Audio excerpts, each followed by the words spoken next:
This will be video number 10 in the 6-cycle Oddball series. And today we're going to make the muffler. I'm making this a little different than the plan, but this is on page 172 of Duclos' book. And I'm going to follow it pretty much, except I'm changing the angle here to 30 degrees instead of 45. If you make it 45 degrees, it looks like a box when you make it up. It doesn't look like it here, but it's two things. And I'll actually unscrew this one over here so you can see the difference. As you can see, with the 30-degree angle, and I probably don't have quite enough here, I'll get a little more, but with there's plenty of room for the gases to expand in there. The engine runs really good, and it makes a much neater looking exhaust. Okay, I'm going to start off with a piece of 1 1/4 inch diameter brass. I didn't have any 1 1/4, so this is 1 1/2, and I just turned it down. I'm going to do this side first, and I'm going to do the outside of it, not the inside.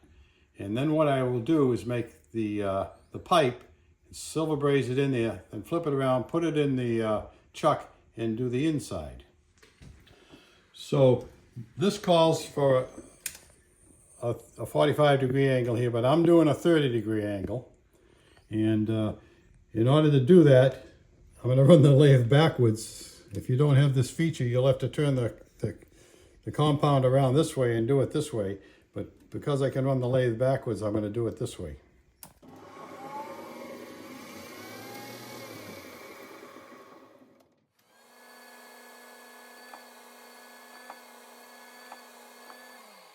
What I'm doing first is drilling the hole. It's a 5/16 hole to braze the pipe into.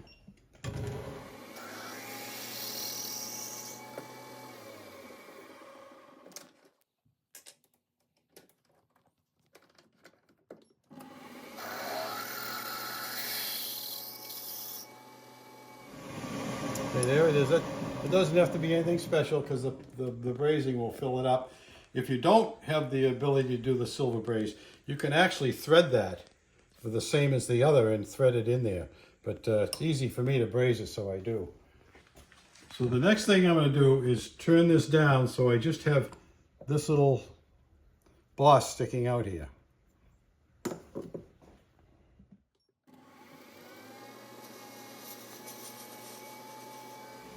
I'm not measuring that, that's just by eye. That should be enough right there. Now the next thing I'm going to do is put the angle on it this way.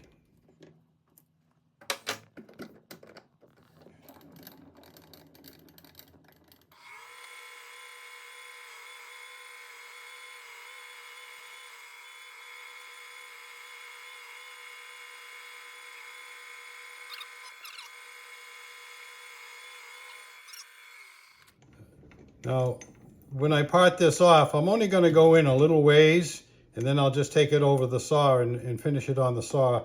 Because if I try to run that in there in brass, I could break the tool with that small tool, so I'm not going to do that. And if I use a wider tool, I waste a lot of stock, so I do it with the saw.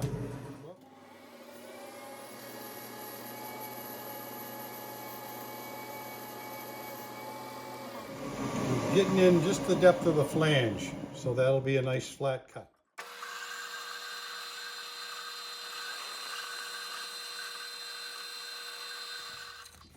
So the next thing we're going to do is make this piece here, and I got to put a 5/16 40 thread. If you don't have a 40, you can use any thread, but I just use the 40 because it doesn't cut in so deep and it leaves you a little more stock. I'm going to chamfer the end just a little bit. Just start the tap on, a little dry on here. It'll lock this.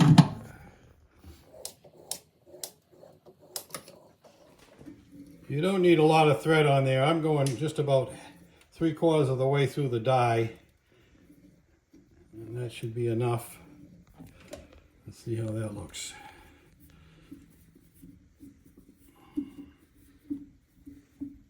Oh yeah, that's plenty. That's plenty of thread. Okay. Now what I'm going to do is I'm going to saw that off to length and then braze it onto here. And I'm not going to drill the hole in it yet. because I'll drill a hole in after I do this finishing on this side, because it'll be stronger.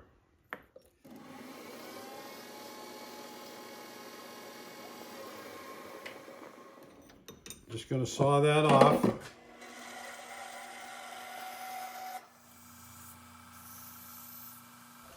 I just chamfered the edge a little bit so it'll go together. Put a few prick punch marks in this so that I have to force it on there.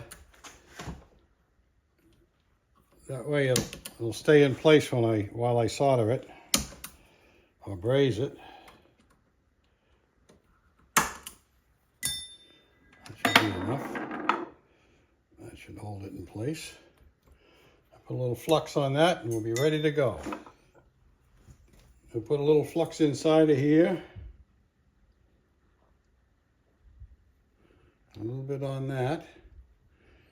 I'm going to stick that on there and drive it down to position.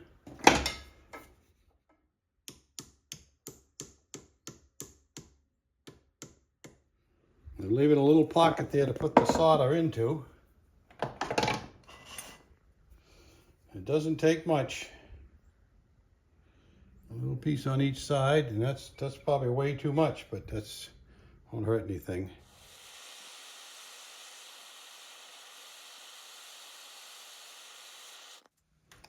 That's it. Well, you see that's brazed on there really nicely. So now I'm going to put it in this way and do the inside feature at the same degree that I have that without coming out to the edge. And then I'll drill a hole in it, the last thing. I forgot about this part. I got to drill in there a little ways to give my bit clearance when I turn the inside. So I'm just going to go in there less than the thickness of that piece.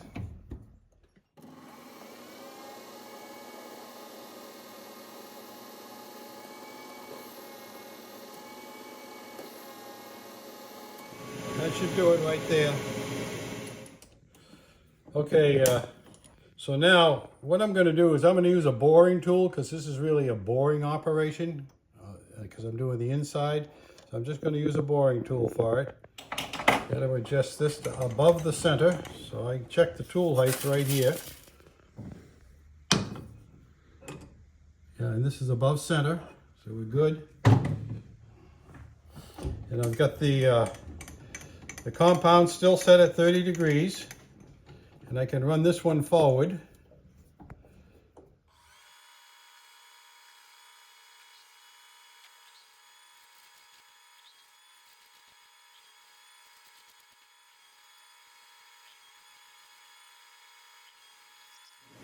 So that should do that. On the print it says a 13/64 drill, but that's considering you're using a full 5/16 24 thread or something like that. So I can go a little bit larger. So I'm going to go 7/32 on that and drill right through.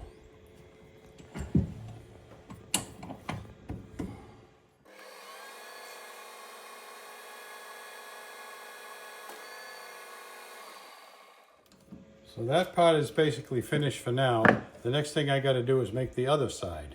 So this one is just the opposite of this one. You've got to do the inside first and then bolt it onto here and do the outside. I got to drill in there deep enough to give myself a little clearance.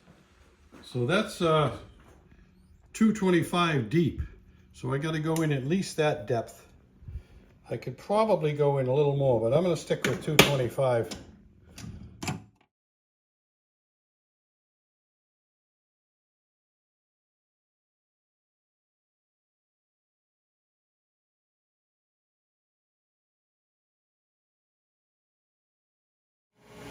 Now, as you can see, this isn't quite wide enough here, so I'm just going to turn that back until it's a little wider. It's got to be about the width of this. So I'm just going to take a little off of that.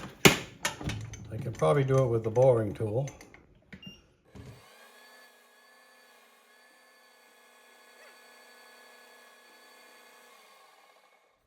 Now what I got to do is leave the flange on here and go in there and then cut this off. And then I'll have to turn it around and bolt it to this piece and turn the other side.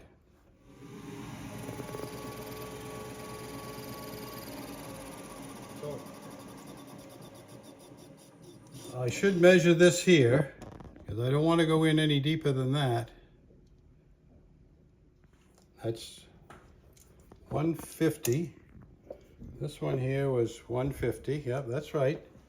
Okay, so I can't go in more than, say, 125 thousandths.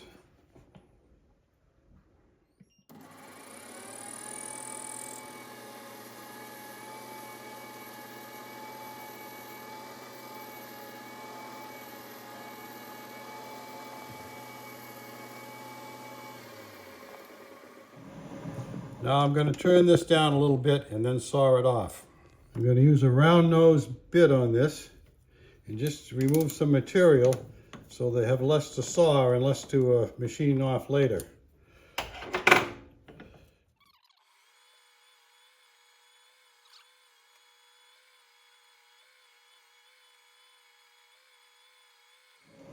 So the next thing is to saw this off right back here as far as I can reach.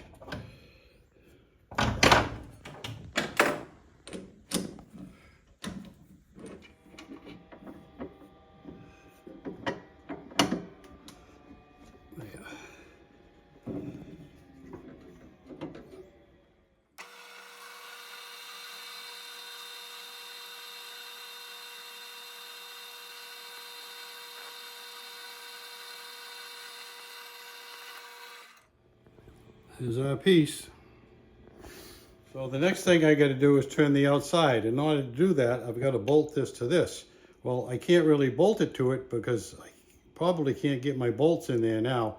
I probably could if I really worked at it, but it's easier for me to just solder this together, turn it, drill it, and then put the bolts in. Soft solder here, and a little flux, a little soft flux.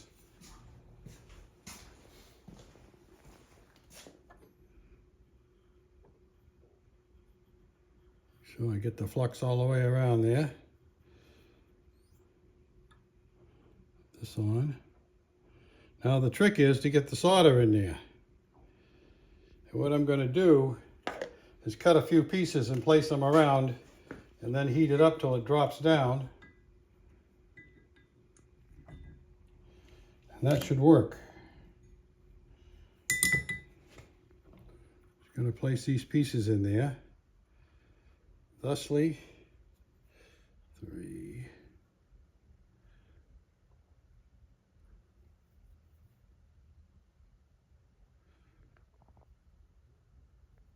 Now, of course, this isn't going to fall exactly centered. I'll have to center it afterwards by eye. But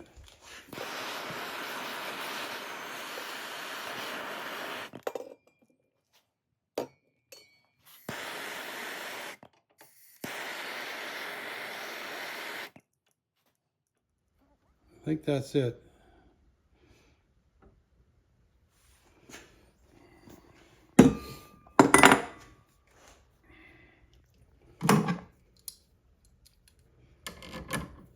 So I drilled this previously. I should have waited until after I turned this part.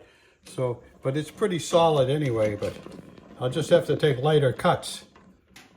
Okay, so now we've got to go back to the 30 degrees.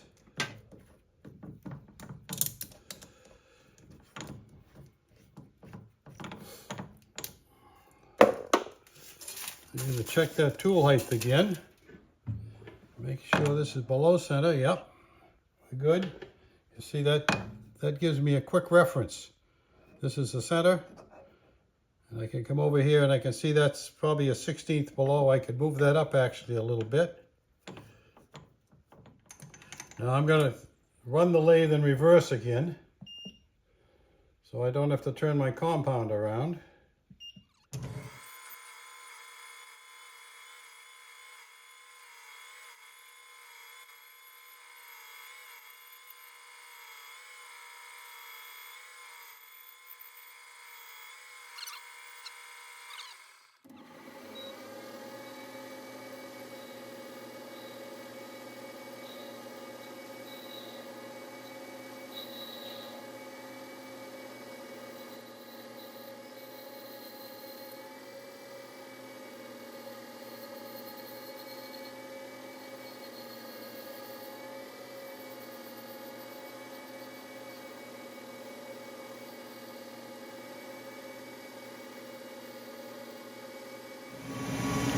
looks pretty good. Polish that up.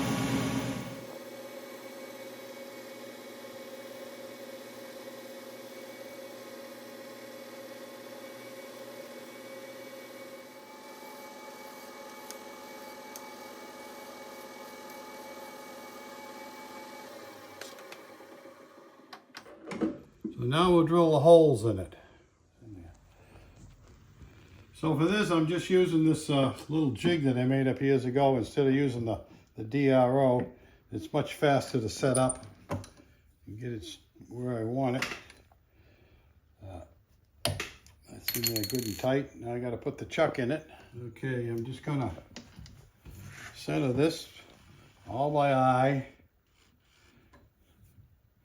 Come in as close as I can to that. So I'm going to give the bolt head clearance afterwards. Okay, and I'm going to spot drill those. I'm going to set this at 0. So I'm only putting 3 screws in this, so I like the looks of it. I'm just going to mark it here.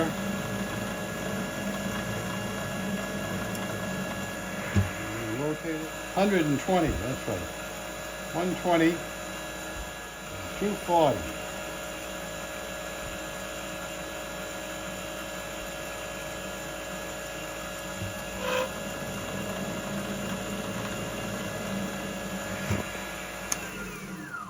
Now I'm just going to drill through with the tap hole. Okay, it calls for a 256 screw, but if you put one in there, the heads are too big. So I'm going to a 172 instead of a 256, and that's plenty big.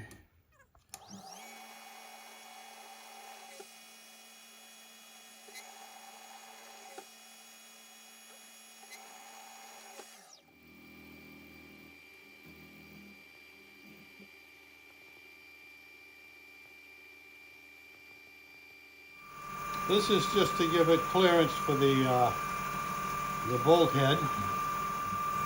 If I didn't do this, I wouldn't be able to get a wrench on it.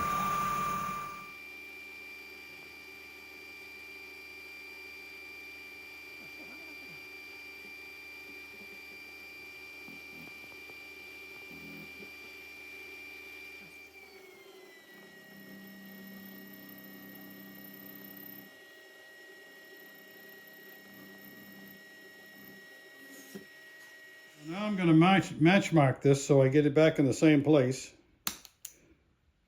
right at one of the bolts. And when I install it, I'll just install that so that's down and you don't see it. I got it match marked. I'm just going to heat it up and drop it off of there.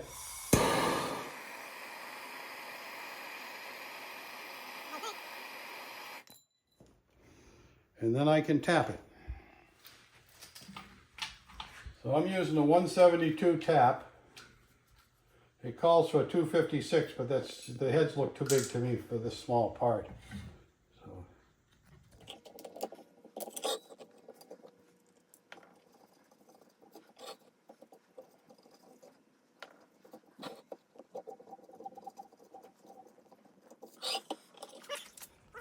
I got it all tapped.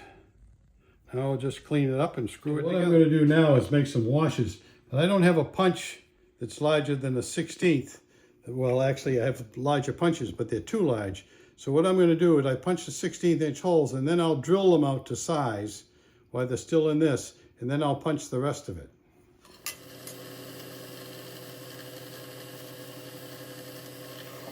So what I'm doing is I'm putting in a punch that's large enough for the outside of the washer, and it has a centering device on it. This is a handy little punch. It's a Roper Whitney punch.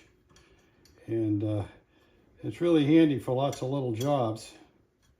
I've added this little table on it. Makes it easier to hold things on there. But see how I can center that on the thing there and hopefully punch a washer.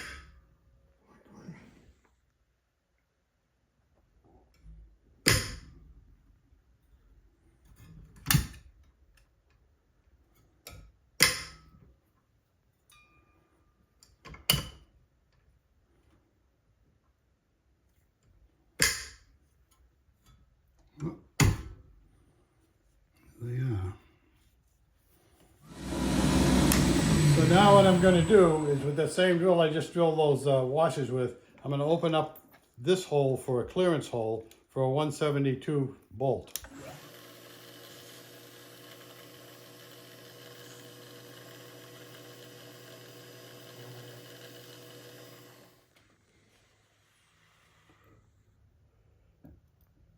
I'm starting off with a match marked hole.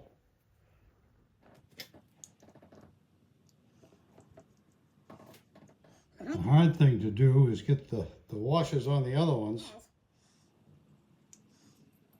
What I do is I rotate it, put a washer on it,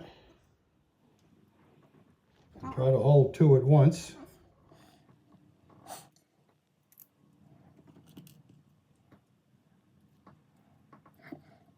Come back over here.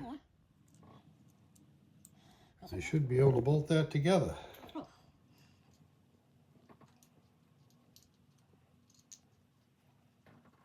Now, the printer calls to use 3 small washers, but to stack those washers up, and it's hard enough to hold one without trying to put 3 on there. That's why I made the thicker washers. And there it is.